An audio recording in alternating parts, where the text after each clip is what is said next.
Okay. Hello, everyone, and welcome to another interview here on Tales from the Wandering Scribe. I'm your host, Gabriel Garcia, otherwise known as the Wandering Quill and the Wandering Scribe. And today we have another author and historian interview here on the channel. Now, my guest today is the granddaughter and great-granddaughter of Polish Jews who fled their homeland in 1939 and ultimately made their way to the United States as refugees. My guest earned dual master's degree in history and library science from the University of Maryland, College Park, and has written the history blog HISTORICITY. I probably butchered that. I apologize. Since 2011. She lives in New Paltz, New York, and her first book, a work of narrative nonfiction titled The Girl Bandits of the Warsaw Ghetto, true story of 5 courageous young women who sparked an uprising, will be released by Harper Perennial in October of this year. So without further ado, let's give a huge round of applause to today's guest, author and historian, Elizabeth Hyman. Elizabeth, thank you so much for coming on the show today. Thank you so much for having me. Awesome, Elizabeth. So before we dive into your background as a historian, as well as the creation of this book of yours, is there anything else you'd like to share with our viewers and listeners? I am sure I'm a Holocaust historian and a public historian. That means that while I have, academic history training, my main concern is how these complex, deep, nuanced historical ideas are transmitted to the general public in an intellectually accessible manner. And that drives all of my writing, whether it be this book or on my blog. Nice. Very, very nice. And I know your book is coming out later this year, which actually falls on the month of my birthday. So that's another book I have to add to my uh, TBR list. But as a little teaser, what can readers expect from this book of yours? Readers can expect is to encounter a slice of history which has been left out of what I call mainstream Holocaust memory. Mm. Most of what if people know anything about Jewish resistance to the Holocaust, much of what they know has to do with men, male action, and male narratives. And my book is about the women who were fighting and organizing and resisting right alongside those men, but haven't made it into our collective memory of Holocaust resistance. Fascinating. Very, very fascinating. So, before we dive into that, let's actually talk a little about your background, Mhm. Elizabeth. Sure. So, I know in your bio that you have master's in history as well as library sciences, and I had a chance to look at your blog. You are very, very knowledgeable on your areas of study, which I always love seeing that. I always love seeing fellow historians showcase their skills, which honestly makes me smile every Thank you. time. It's so important that we do that. It's so important. Absolutely. So, where did this sort of love for history come about growing up? Was it family, friends, or did this come about organically through your own experiences? I want to say organically, but I was raised by a mother who loves books and loves history. She grew up surrounded by books. The first books I remember her reading to me and me eventually reading by myself were the American Girl novels, I guess. And after that, I was just reading all of the young adult fiction about queens and princesses. And as I got older, that became a bit more down to earth, a bit more focused on everyday people, and eventually became an academic career of sorts. Awesome. And would you say around that time it's also when you discovered your skills for writing? Was it also around that same time, or did it come later? Well, my mother is a writer, so when I had school assignments, I was always sort of went to her for help, and I think she really helped me just develop an ear for how prose should sound. I was editor of my high school newspaper, so I did have an interest in writing fairly early. When I went to college, I decided to major in journalism, which really taught me the fundamentals of how to construct a narrative, However, even at that point, I actually added a history double major because I just didn't want to stop studying history. I loved it so much. I wanted to keep it going. Awesome. That's really, really cool. So when would you consider your aha moment when you want to take both your passions for history and writing and make careers out of them? It was a fairly long journey. I started my blog, Historicity was already taken on Tumblr in 2011 after I finished college because I wasn't done writing and talking about history. At Mm, that point, I hadn't gotten into graduate school yet. I didn't know what my future held, but I needed an outlet for just writing and discussing and researching. I got into graduate school, of course, and I enrolled in a dual history and library science master's degree program, which kind of the same story as college. You know, I wanted this vocational degree that could give me a skill, but I really didn't want to stop learning and doing history. right. Go ahead. And I kept the blog. I'm still writing the blog, and it just grew from there. And as I wrote there, I developed my skills further. I learned the difference between writing for other academics and writing for the general public. And as my abilities grew, my confidence grew, as did sort of some of my ambitions as a writer and a historian. That's actually almost kind of the same mentality that I have when I left graduate school, that I loved history and I loved writing. Actually, I loved writing a little bit more than history. I wasn't Mhm. big into history until probably I was in, I want to say, high school and into college. I was always a writer, and I actually wanted to go into writing as a either an author of some kind, or I want to say journalism, because try to get into that did not work out for me. But I knew I loved writing and I wanted to combine Mhm. the two. So I realized I'll take my passions for writing, which led to storytelling, and combine history into it. And it's been a great experience. And I've had the opportunity to showcase Mhm. both. And a lot of people absolutely love it. And I would imagine friends and family have also shared the same sentiment to you. So let's actually now turn to the creation of your book. Okay. So, when would you consider the moment that this idea, this story that you've discovered or came across by accident, it stuck with you, that you made the decision to say, this book, this story, it needs more attention, and I'm going to make sure it gets that attention? I can pinpoint the exact moment. It was in, I believe, the spring semester of 2012 or 13. Okay, not the exact moment, but like within 2 years. I was taking a graduate course about how to read memoirs, diaries, autobiographies written by Jewish women and apply historical methodology to them as best as possible. Now, in this course, we were reading excerpts from many women's diaries, memoirs, etc. And one of the readings was an excerpt from the memoir of a woman named Vladka Mead called On Both Sides of the Wall. In this memoir, in the section of the memoir that we read on that occasion, it was all about how this woman was smuggling weapons into the Warsaw Ghetto and smuggling dynamite into the Warsaw Ghetto. And, I was a 23-year-old, I think, second year graduate student. I was already doing Holocaust history.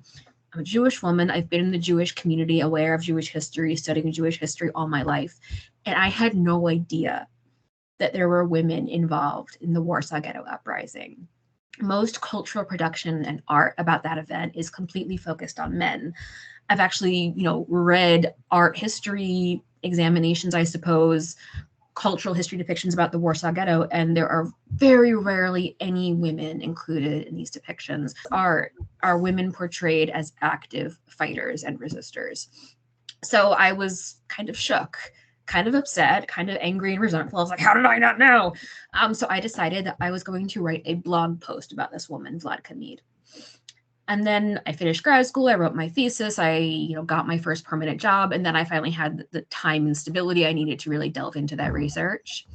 And I ended up with an 11-part blog post series about Vladka that I posted to align with the 75th anniversary of the Warsaw Ghetto Uprising in April of 2018. And it was awesome. I was super proud of that project, but I kind of had this nagging feeling that like I wasn't done, and I was Right. actually now as an adult, I'm very fortunate to have a close relationship with my mother. And at one point I was speaking with her about this blog post series.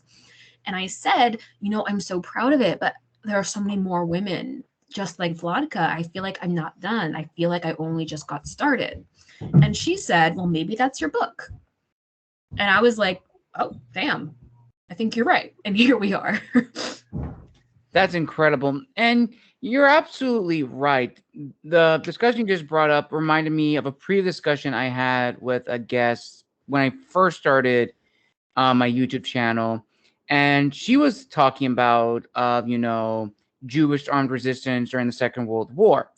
And when we think about that in the more modern cultural sense, when we think of armed resistance, the first thing that comes to mind is, of course, the movie Defiance of the Zelensky brothers, Yes. which is, true to give all credit to them. Like, that's when we Oh, think of absolutely. Jewish resistance, we go to them. But to your point, Elizabeth, resistance happened through everybody. Everyone resisted Absolutely. the Nazis, resisted the German state. They fought back. And to not have these stories shared is a disservice to Absolutely. the many people who contributed to the war. So, on that note, when you began writing and drafting this book, what were the goals you had, not just as the author, but also as the historian? And also, what were the promises you were making to your future readers reading this book? Hmm. So you're an academically trained historian. You know that when historians write for each other, they're making an intervention in the field Mhm. in historiography. I always wanted to write this book for the general public, not for other academics, but I still thought like an academic. So I said to myself, okay, what is my intervention? What am I doing with this book? And my intervention is, I hope my intervention will be in collective Holocaust memory. I hope to intervene in how generations going forward learned about the Holocaust and learned to think about the Holocaust. I hope that the presence of women in collective Holocaust memory is able to grow partially as a result of this book. Now, as for promises to readers, um, I had to start off, quite honestly, with promises to myself because I'm doing traditional publishing. And it took me about 5 years between conception of the idea and thinking, okay, this is going to be a book, and actually getting the book deal. So for a lot of that period, I had to make promises to me and be my own cheerleader and say things like, it's not supposed to be easy. You will get this done. You will write a book. You will honor these women, and you will do your part to influence collective memory of the Holocaust. Absolutely. And when it comes to writing about history, I always feel that it's a lot of research and a lot of, dedication to really get the story correct, because there's been so many books out there that we could all draw from to write our own Mhm. historiographies on this. But we also have to consider, to your point, that when we write books like these, we have to be mindful of who we are writing for. Some people write for the academic side, some people write for the average history enthusiast. Sometimes people write for both audiences, which is not easy because, as classically trained historians, we are trained to write in a certain way, Mhm. present history in a certain way. When we go about presenting that history in a format that's non academic, it's a little challenging. Mhm. And did you find that struggle coming about when you were creating this story, where you began writing a passage in the same sense of writing an academic paper as opposed to a scene that took place in history for one of the women in your books? Right. Well, I mean, as I'm sure you know, historians are extraordinarily rigorous, Mhm. slightly judgy. I'm judgy too, so I'm not throwing shade there where people are judgmental. And historians don't have a lot of patience for popular historians and journalists who just want to waltz in and write about the secret history of X, Y, and Z. Right. However, I also was not writing for the historians because they already know about these women. Right. Holocaust historians, scholars of women and the Holocaust, gender and the Holocaust, they know about these women. This is not news for them. And so I'm not writing to teach them anything or to intervene in their work. I hope I'm writing a book that they can look at and say, well, it's not scholarly, but it's a really excellent treatment of the topic and very readable. Like that's my goal regarding this book in academics.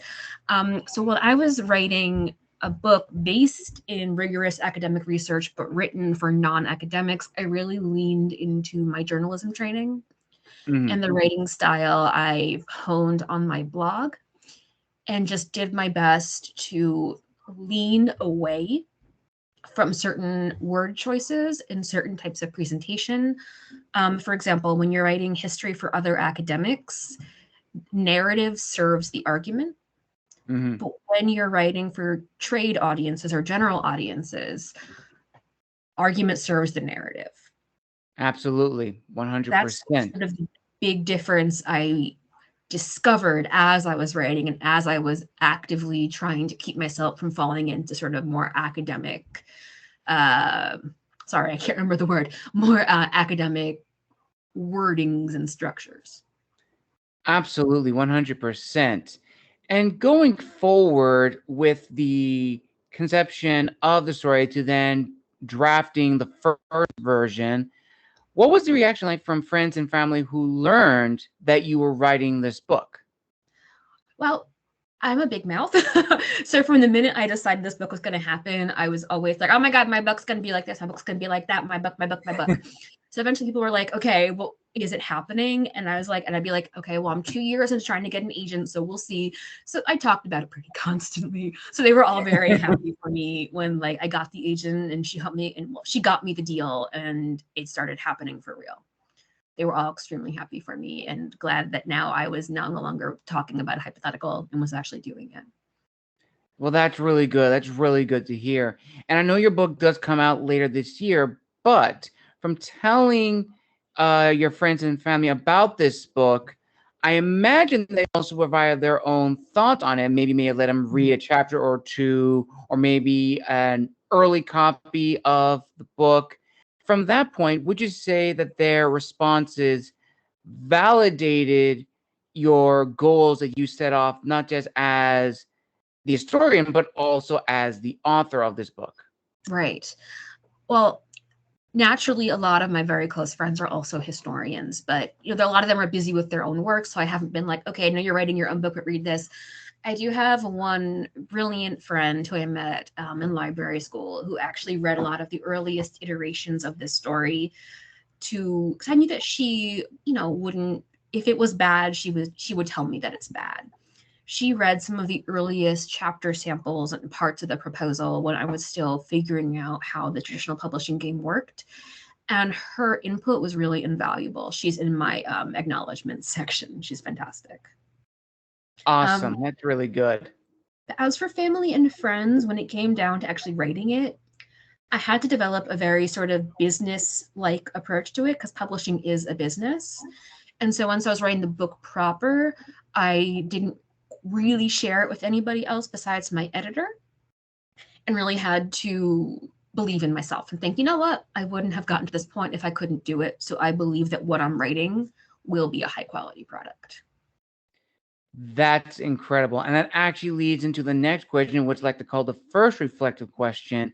And brace yourself, Elizabeth. This is going to be a lot. So Okay. there's a lot of buildup to this question. So, as historians and as authors, whenever we work on a project that we're really passionate about, whether it's a dissertation, a presentation, or a book, we always input a little bit of ourselves into this because it is our baby. This is a project that we are very passionate about. Yes. And as historians, we also want to showcase our skills, our approaches to gathering the sources, presenting the sources in a way that's narratively sound, and ultimately showing others that we know what we're talking about. We've done the research. That's not to Mhm. say we aren't open to critiques. We are, because in the Mhm. field of history, it's always good to grow. But we do want to show people first and foremost that we know what we are talking about, that we have put in the work. And in the modern age with social media and everything, for historians and as authors, that is a double-edged sword. On Mm. one side, it allows us to showcase our work to a broad audience, to make connections, and allow us a platform to share our work with everybody. On the other side of the coin, we do open ourselves and expose ourselves to hate speech, trolls, spams, people not taking our work seriously, Mm. people heavily criticizing and destroying our research for the point of just being cruel. And all that can have a lot of impact on an historian and an author's confidence, self esteem, and make us reconsider, are we actually doing something worthwhile? Because to create a book, it is a lifetime, it is years and years of research, formatting the story, getting everything the way we want it to be, taking out things that don't work, putting new things in that do work. And ultimately, it just takes a lot of time.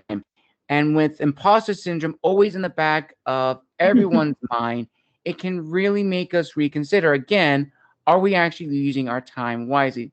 So, Elizabeth, I am curious, have you ever had those moments of imposter syndrome or heightened anxiety as an author and historian? And if so, or if not, what has disciplined you to continue with this project and possibly other projects down the road? I chuckled when you said imposter syndrome because that's something and I think I can't speak for men in history, but that's something I think most female historians wrestle with on a daily basis. So I was like, chuckle, chuckle. Now, before this interview, I mentioned that there were some topics I'd prefer to avoid discussing. But to answer this question, I think I need to delve into some of those topics. I'm a Jewish woman. I do Holocaust history. Um, right as I signed this deal, I'm not going to speak in specifics, but I'm sure every informed person listening will know what I'm talking about. Mm-hmm. A really horrendous situation developed in Israel and Palestine. And, I'm, again, an American Jewish woman. I've been to Israel once in my life. I'm not really, I have no involvement in that country or its politics. I'm American. And suddenly I was finding myself being attacked for just posting about my field on my blog. And, while I try to maintain a very sort of separation between emotional person me and historian me, it was incredibly difficult, especially because when discussing those issues in public as a Jewish person and a Holocaust historian, there's large numbers of politics, both obvious and subtle, that you have to navigate. So I'm always extremely careful of what I say and how I say it. Going on a more, I don't say lighthearted, but a very interesting topic. I would like to hear your thoughts on this, Elizabeth. So previously, I had a guest on the show many, many months ago who said on her post that during the lockdown period, it was Mhm. a golden age of creators, artists, songwriters, authors, and historians. And I have to agree in that regard because I was one of those individuals who began their career during the lockdown. After graduate school, or even during graduate school, I was sent back to Southern California to continue my studies, and I needed something to do. And that led to the creation of several books that I wrote just to get my mind I off love of it. the thank you, off of the monotonous that was happening. So, in your opinion, Elizabeth, do you believe that there was a golden age that emerged for creators as well as for historians too? Because I've seen a lot of people on social media, either history buffs or classically trained historians, who emerged during the lockdown period, establishing their brands, whether it's blogs, book readings, little tidbits in history, etc. So, first of all, I think it depends a lot on individual temperament. By the time of the lockdown, I had already established my brand because I'd been keeping my blog for close to 10 years at that point. Mm-hmm. And I was at a point in my research when I was looking for literary agents. So that was most of my pandemic experience, just looking to secure an agent. It takes a very long time to do that. It can be extremely difficult. It took me 5 years. So the vast majority of my pandemic time regarding this book was spent reading secondary literature and querying agents. And I was very, very focused on that. So I didn't pay as much attention to other creators as actually I would during normal times. So for me, it was less of a golden age than just another period in creating this project. Okay, that is fair. That is very, very fair. But I will then have to say it's Yes. been an incredible thing to see new people emerge in the creative side, showcasing their literacy works, presenting history. I mean, a lot of new people on Instagram who have started their own history blogs and talking with them.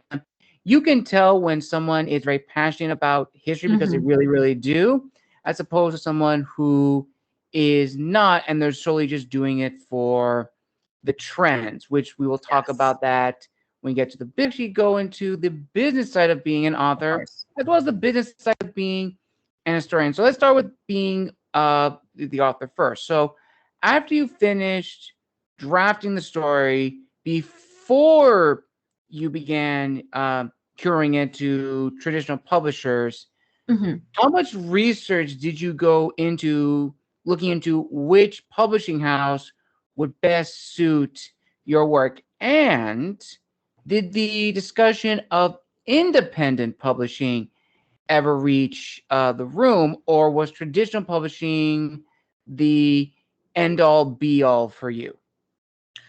For me personally, traditional publishing was the only path I envisioned for myself. So when I had that aha moment in 2018, I immediately just started researching how on earth traditional publishing works. And so it actually works a bit counter to what you'd expect. Mm, When you're writing nonfiction, the first thing you have to do is write a book proposal and query literary agents. Now, agents and editors for nonfiction do not want to see a completed written work. They want to see a book proposal with summaries, chapter layout, sample writing, marketing plans, etc. So you don't write the book first. You know what the book is, you know what it's going to be about, you know what and where your sources are, but you don't write the book. You write a book proposal. Now, you make lists of agents who are accepting queries and who work in your general realm. Some just do nonfiction history. I was lucky enough to find a lit agent who is a Holocaust historian herself and who specializes in working with historians who want to write for a trade audience. right. She was the goal all along, but I queried hundreds of agents. So once an agent looks at your proposal and thinks, this is a story I can be passionate about, this is a book I believe in, and this is a book I can sell, they will sign you. After that, it's up to them which presses to submit to. So I don't, the author does not choose which imprints and which publishing houses their proposal will be submitted to. That's the agent. And the real role of the agent is that they've been in the publishing industry a long time. They have relationships with various acquisitions editors. So when they see your project, there's a part of them that automatically thinks, okay, I know several editors who I think would really like this based on past publications and past choices. All So right. yeah, so that's how that part of the process works. And I think that some historians might struggle with it because you have to be very businesslike and stop thinking about it in terms of, oh, this is my baby, this is my passion project. And remind yourself that publishing is an industry and you have to work within it and make your story, make your book its absolute best within the context of you're creating art for profit. Absolutely, 100%. You like hit the nail on the head, Elizabeth, because this is not a get rich quick money scheme. Whether if you're a traditional indie Hmm. or hybrid, it is a business and you have to treat it like a business.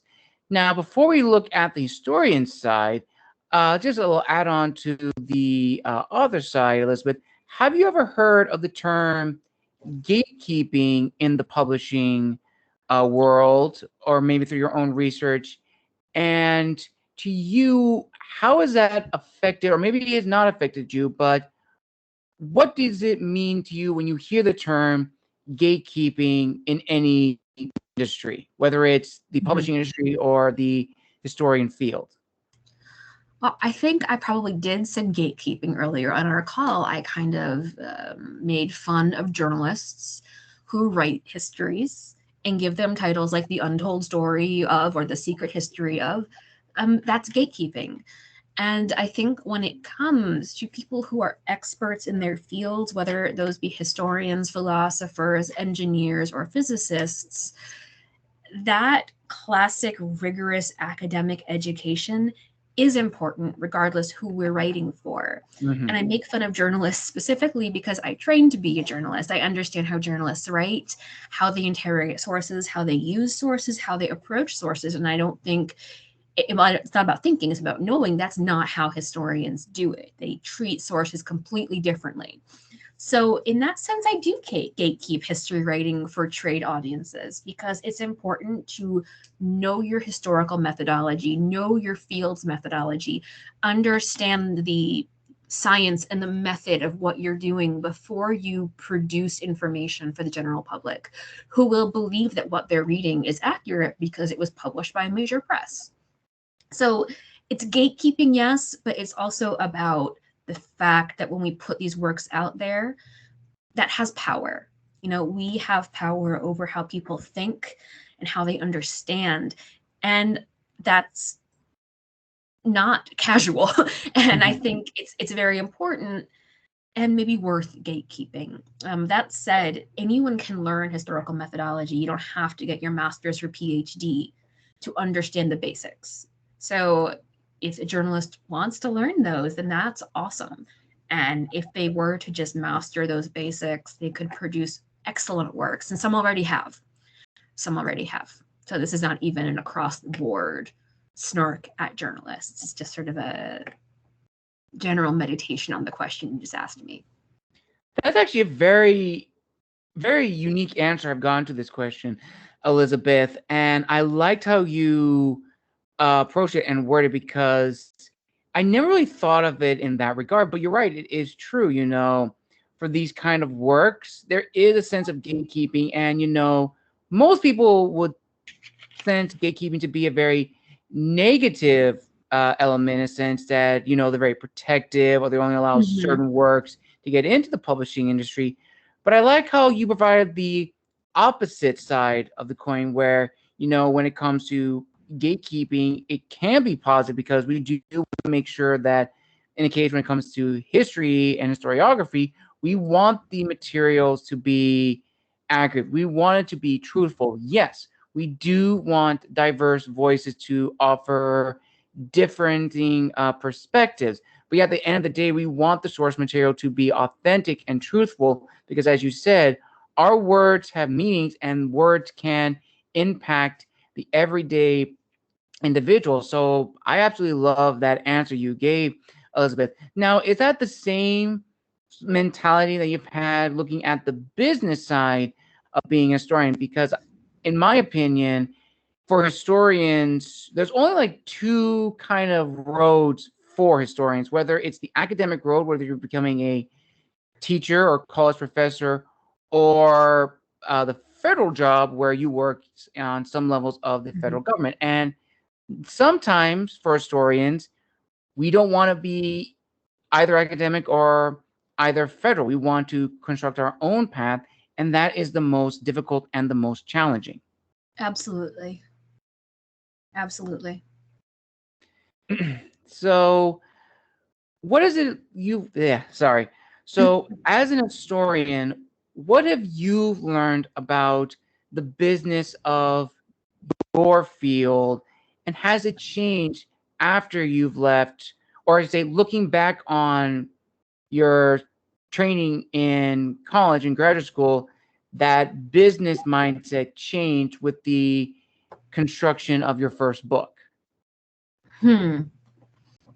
Well, even when the first book was still a hatching idea in my mind and I was writing that blog post series, I worked as an archivist with the Jewish History Archive. So that's one way I was already doing public history. But with the book and with forging my own path strictly as a public historian, how do I put this? You have to be willing to compromise. History is immensely complicated. I'd actually say that the more history you learn, the more you understand how little you will ever know. But for people, for companies that are creating entertainment type media about history that they want to be accurate, you really have to compromise. You can't be as frankly pedantic as you want to be. So to make it or to get anywhere, I think as a public historian in the non-academic media space, compromise is huge, and a willingness to work within the capitalist system, even if you are a historian who has studied Marxism and isn't a big fan of capitalism, you have to be willing to work within that system and compromise constantly so that the best version of the story you're telling gets out there and it's profitable for the people who are paying you. And that's not a romantic answer, but it's the pragmatic answer. And that's sometimes an answer that needs to be said, because you're absolutely right. As historians, we do have to make compromises, and it is something, is a hard pill to swallow, but it's something that we've learned and grow, and how we evolve as individuals, because we pick up new skills, whether maybe you weren't into editing or maybe some marketing skills, but you picked up a few things here and there, and you're realizing the benefits of having these skills and growing one's brand, which at the end of the day, that is sort of the end goal. Now, before we touch on that topic, let's actually dive more into the book itself. So Great. You've brought this up before earlier, Elizabeth, that when creating this story, first off, the target audience was like for you, because you wanted to read this book because the story itself was so fascinating. But when you made the decision to publish the story, you had to look at it and realize, okay, I want to make sure that the average individual can understand this. I don't want it to be filled with too much academic jargon that they're going to be confused, which I talked with a lot of other academic authors on this question, and they agree that it's a struggle where we want to add some academic jargon or some specific word, but realize the average individual is not going to understand that word or understand its meaning. So at what point did you really understand who your audience was?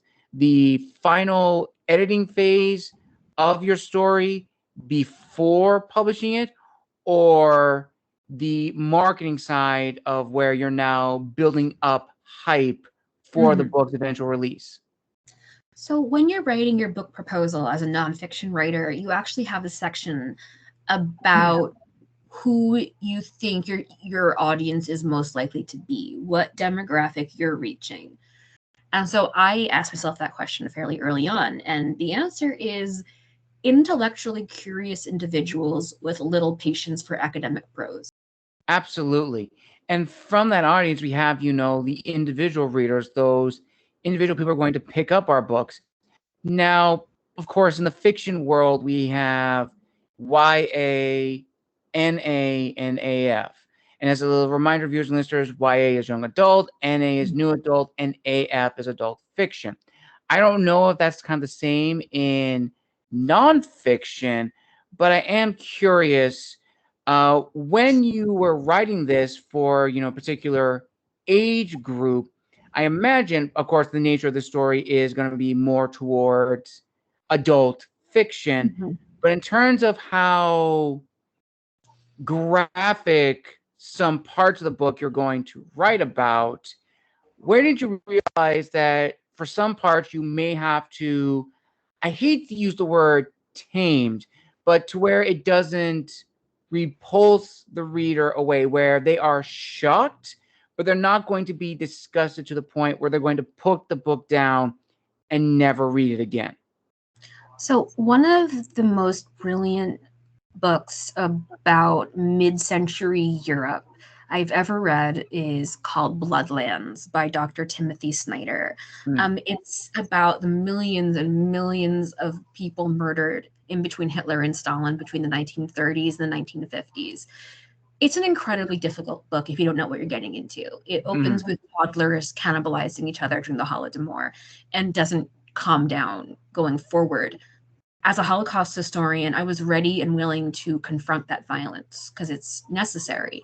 And I've read that book many, many times. And so when I began writing my book, I decided that I was not going to make the Holocaust palatable for anyone. I'm not going to make it, a happy ending American feel good story. Right. I'm going to talk about what happened. I'm going to talk about what Treblinka, the death camp where most of the Warsaw Jews were murdered, was like, what happened in those gas chambers, what happened on those trains. Right. I'm going to speak frankly about how the Holocaust of the former Soviet territories invaded after summer 1941 in Operation Barbarossa. I'm going to write frankly and honestly about how those mass killings were carried out, not because I want to traumatize or gatekeep who's able to access that knowledge, but because just explaining what happened, no holds bars, is necessary. Because I often think the Holocaust is, how do I put this? Holocaust history is often sanitized in order to make it more palatable for people to perform grief over without us really looking at how these murders were carried out and what happened to these people. So while I'm not writing with the intent to traumatize, I don't think anyone under 16 should really read it. Now, I'm sure they will, and I can't control that, obviously. And I'm sure when I was 12, I would have been like, I'm going to read it anyway. But I think 16 and up is a good age range. Absolutely. And history is not pretty in of itself. It's not meant to be pretty. It is brutal. It is graphic. There are some of the worst killings and destructions in human history that have been documented, and some that have unfortunately not been documented and are now seeing the light of day in forms of literacy works such as yours, Elizabeth. Yes. And it is uncomfortable. And sometimes that's the point. It's supposed to make us uncomfortable to make us realize this happened in human history. This happened in living memory. Yeah. Yeah. And we as individuals and as historians have to make sure that events like these, periods like these, never happen again. And that is something that, in the field of history that we are trying to do, whether that's, doing more research on this, providing more documentation, keeping these histories alive, and really making sure, again, that these events do not happen in human history ever again. So now, jumping from that, as historians and as authors, again, we find ourselves in this balance where we are academically trained and trained to write in a certain way, in a certain manner, based upon the methodology we use. But as authors, we also have the creativity to present our information in a style of prose that we think will get our message across. And that, of course, comes from reading other books that we have admired for a long time. And going to combine this with another thing another guest said, where he mentioned all the authors that he's admired. But at the end of the day, as he said, when a person picks up my book, they're going to read my words. They're not going to be reading someone else's. They're going to read mine, because I'm not trying to be like so and so. I'm not trying to be like case in point. And it's a very difficult struggle, that balancing act. So for you, Elizabeth, as an historian and as an author, how have you been able to deal with this balancing act where on one scale you have your individuality as the author and historian to present this history as you would want it to be taught and shared, but on the other side of the scale you have the other individuals in the field of history who have written about maybe a similar topic in Holocaust history, or maybe a similar discussion in women's history, or maybe a similar book and they presented the same information. How have you been able to balance these two respectfully? So there's a lot of lots of little questions within that larger one. So I'm going to kind of stream of consciousness it. Okay. Now, in this interview, I've dunked on journalists a little bit, but that's because I am a journalist. I was a journalism major. Journalism informs how I write, even when I'm writing for other scholars. So I'm just able to sort of nitpick at it because I understand it, because that's how I write. Right. So having that training has been invaluable to me as a classically trained historian writing for general audiences. However, even before I started writing this book, there have been some works that I really admire because they're able to be both rigorous and extremely readable. So I prepared a list of those volumes, actually. Common Sense and a Little Fire, Women and Working Class Politics in the United States by Annalise Orlek is phenomenal.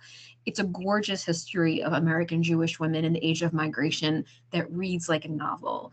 It doesn't read like a study or an analysis or an argument. Another one is Gay New York, Gender, Urban Culture, and the Making of the Gay Male World, 1890 to 1940 by George Chauncey. It's just a fabulous analysis of sexuality and masculinity. And it is rigorous. Obviously this took years to write, but it just reads so beautifully. So I definitely did my best to sort of internalize that prose. I already spoke about Tim Snyder, so I'm not going to repeat that one, but he's fabulous. The next one is a book called 1177 BC, The Year Civilization Collapsed by Eric Klein, who is an archaeologist. I've seen that book. Yes, I've actually had the chance to meet him at a reading. It was so cool. That book is just so good at pulling together all of these, frankly, kind of arcane and esoteric pieces of history and weaving them together into a narrative that is both complex and very easy for any reader to get, as long as they want to get it. If they think it's a boring concept, they won't bother reading the book. But those volumes really, I'm not going to say influenced my writing, but I will say inspired me when it comes to making good, well-done history a fun reading experience. You know what I mean? Right. It reads somewhere, it's like, it is scholarly and academic, but it's not the same in the sense of like a history journal. It reads very much like someone's telling a story that you can easily follow along. Exactly. They're telling a story, and within that story are arguments and intervention and extraordinarily hard work. But you don't see that. If you're a historian reading these books, you know it's there. But if you're not a historian, you're reading a really well done story about people that makes you think. And that's the balance I really, really tried. And I think I did, hopefully, strike with my book. Nice. Probably the biggest question I have in this interview, Elizabeth. So brace yourself. This is a very loaded question. So I've been doing the show now for about 7 years. And thank you. Within those 7 years, I've had the opportunity to meet so many incredible authors and historians, ranging from history enthusiasts, history bloggers, history podcasters, and content creators, to indie authors, hybrid authors, academic authors, and so forth. Now I have about, I want to say, 200, almost 300 videos by the end of this month, a little bit over. And just learning from them has been so influential that I've sort of come to realization that as authors and as historians, there are two paths for us when we present our work, whether it's, a dissertation, paper, a book, or maybe even a documentary that we're a part of. And that is to be an author or historian and to be known as an author and or historian. One is dedicated to the art of storytelling and the field of history, not motivated solely by capital, and the other is dedicated to marketing and building one's brand.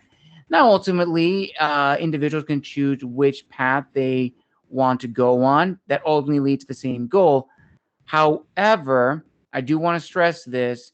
The second path, to be known as an author or to be known as an historian, is the most enticing, but leads to a lot of unrealistic goals and expectations, which I want to say right now, viewers and listeners, you've heard me say this numerous times, but if you're joining us now for your first time here in this industry, there is no guarantee your first work is going to guarantee you success as an author. Same thing as being a historian. If you're part of like a big project, that's no guarantee it's going to be the start of your legacy. There are exceptions to the rule, of course. There are individuals whose first work did land them award-winning status as an author or world-renowned praise as a historian. But that is very, very rare. And generally speaking, as historians and as authors, we have our moments of highs and lows. And whatever our motivations of getting into these respective industries can impact us. Because as I said before, these industries are not a get-rich-quick scheme. It's a lot of hard work and dedication. And I've had a lot of guests who have talked on the show who have mentioned individuals who have gone into these industries and within a few weeks, their passion is dead. So, Elizabeth, my ultimate question to you is, what are your thoughts on this major discussion that, yes, whether you're an author or whether you're an historian, there is no guarantee your first project in any of those fields is going to guarantee the start of one's legacy, but it shouldn't deter somebody if they're truly passionate about storytelling and or passionate about the study of history. So I've mentioned my blog before. I've had it since 2011. It's 14 years old, and I have over 124,000 followers over there. Congratulations. Oh, thank you. And I say that not to like demonstrate how fancy I am, but that's a big audience, and it's been around for so long that I have young people there who look up to me and want to follow in my footsteps. So now, again, I don't want to talk too much about contemporary politics in the United States of America. However, to go into a profession like public history is not one where you're guaranteed to potentially ever make money from your efforts. Mm-hmm. So I have said to my readers, I have a fairly privileged background, which has allowed me to take financial risks. However, unless you have family or spousal money, you have those privileges, and it's completely unfair. It's horrifically unfair. But unless you have those privileges, you should not put all of your energy into trying to build a career as a public historian, whether that be as a podcaster, blogger, writer, and again, or museum worker. And I really don't like saying that. It feels gross.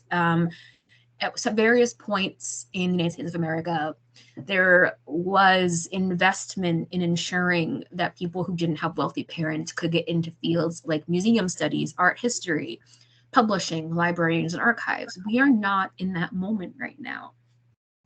And I can't in good conscience tell people to just put everything into this career if they don't have the safety net, which I've said it a million times. I find that very depressing, and I hate it. So now I decided right away to do traditional publishing is because I have entrepreneurial spirit, but marketing is an incredibly specific skill set.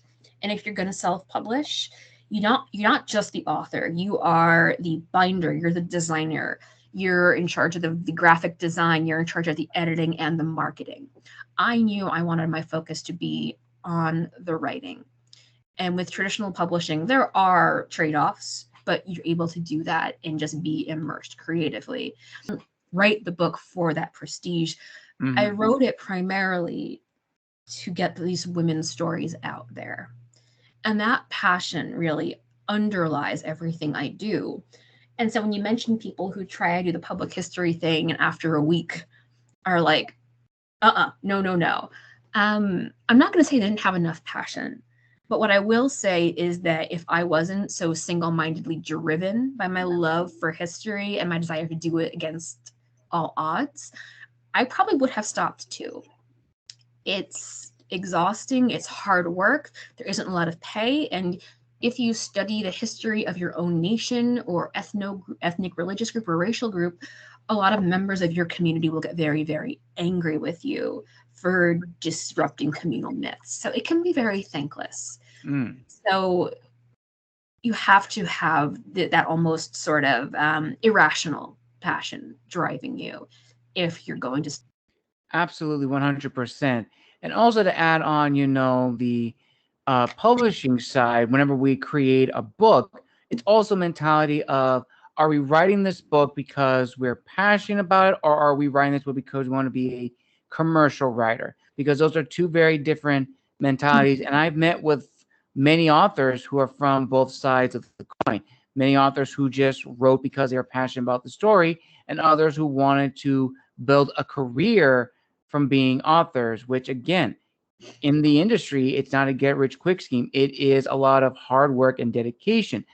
But hard work and dedication does lead to growth and talent, because it may be your 5th, 7th, or 20th book that really gets your name out there. And when that does happen, you can share with your fans who have been with you, or maybe new fans who are now just realizing you, saying, hey, if you've enjoyed this book, see my others to see my growth as an author. And boom, you have an established fan base. And it also helps to have great networking skills and a good group of individuals who can get you in touch with many other people outside of your circle and make those connections. And as we reach this final question, which honestly, this has probably been my favorite interview thus far of 2025, I must say. Just want to get that out there. You're welcome. So here's the final question, Elizabeth. With everything you've learned thus far about being an author and being an historian, what is your word of wisdom to individuals watching and or listening to this interview who want to get into those respective industries? I'm just trying to think of a way to say it that's both inspiring but also based in reality, because again, we live in a very tough economic system. So I don't want to say go for your dreams, because that's not responsible to say to everyone. It's a privilege to follow your dreams, and that's a tragedy. Not to go too far off topic. So my advice is that you have to believe bullheadedly in your own work so hard, so intensely, that you can't not do it. It has to be almost a compulsion. It has to be, if I'm not writing this, I will wither up and die. I think that's the only way these types of projects can happen. And I'm afraid that sounds very precious and pretentious. But I think given the economic system we're in and the difficulty of succeeding in these fields, you have to have that innate internal drive. Absolutely, 100%, Elizabeth. And with that, viewers and listeners, we conclude another amazing author and historian's interview here on the channel. Want to give a huge thank you to Elizabeth Hyman for coming on the show and making her official debut here on the channel. Now, Elizabeth, where can people find you on social media to reach out to you and talk with you? And where can people pre-order a copy of your book coming out in October? Okay, let me just pull up those links for you. Here we go. I am most active on Tumblr, where my username is Historicity was already taken with dashes between each word. So historicity was already taken.tumblr.com. I am on Blue Sky. My handle is eHistorian. I'm on LinkedIn under my full name. And I am on Instagram. My handle there is historicity _ was already taken. I also have a website. It's Elizabeth Hyman, ELIZABETHHYMAN.com, where I have forms where you can reach out to me directly, and also where you can potentially work with me as a developmental. And those are all the main places to contact me. Awesome. I will link all those down below in the description of this video. Thank you, everyone, for joining us for another amazing and powerful interview, I must say, here on the channel. Again, a huge thank you to Elizabeth for making her official debut here on the channel. We wish her the very best with her book coming out in October.